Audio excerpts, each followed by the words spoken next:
Side effects of playing digital games. Before speaking about side effects or problems that might occur with intensive or even dependent gaming behavior, an underlying methodological aspect has to be pointed out strongly. Although common knowledge, we tend to forget that the coexistence of two phenomena has nothing to do with causality.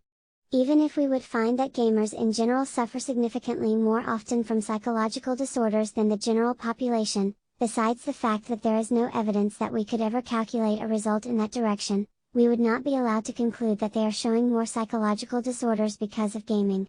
Concluding the opposite, that people with psychological disorders are more likely to start gaming than the general population, is not acceptable as well.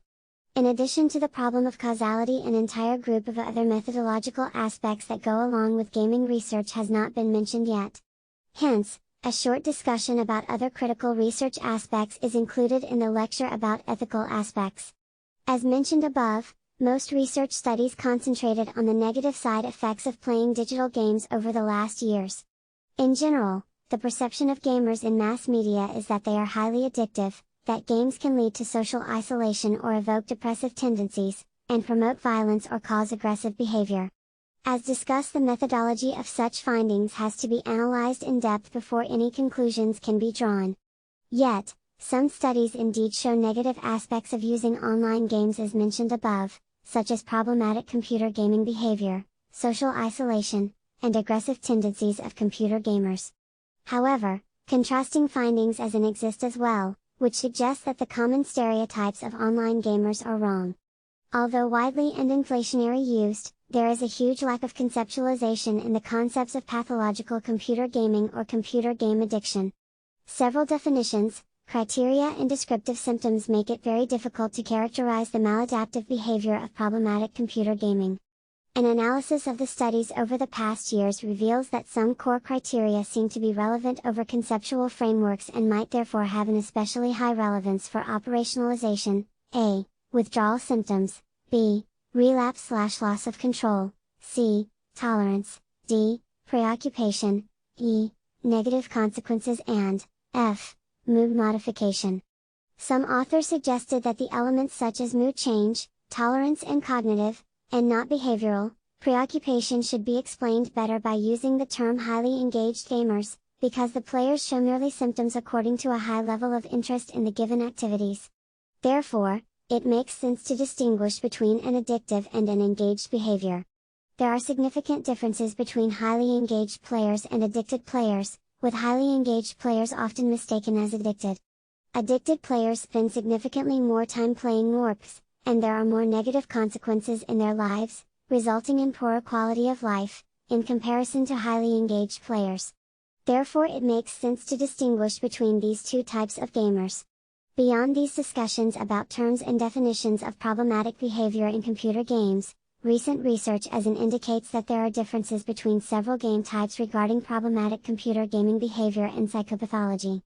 Especially massively multiplayer online role-playing games, MORPs, are one of the game types which are often associated with problematic behavior.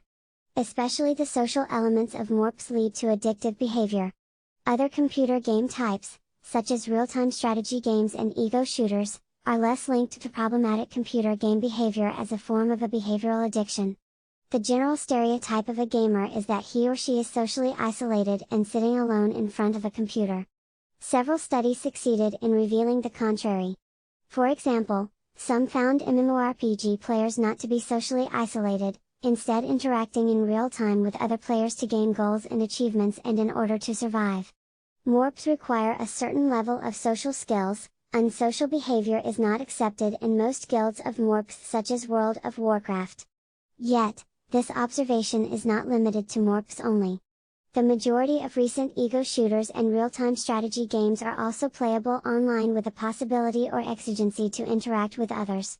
Studies show that playing computer games for reasons like relieving loneliness or escaping from everyday life problems leads to problematic behaviors mentioned as the first negative aspect.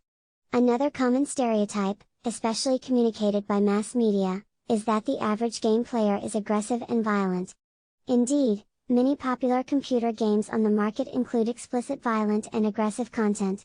Usually, playing these games is associated with real-life aggression. A meta-analytic review seems to support this opinion. Moreover, several current studies revealed that virtual violence may lead to desensitization in real life, partly confirming these assumptions using fMRI.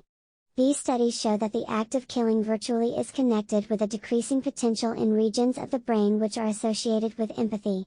Nevertheless, the impact of computer games with violent content on aggressive behavior should be discussed very critically. In fact, there is no clear evidence about the causality. We do not know whether games cause aggressive behavior, or players with aggressive behavior tend to buy games with violent elements. This would ignore the possibilities that people with higher trait aggression play violent games, or players discover this negative emotion of aggression in a controlled environment to explore their own self.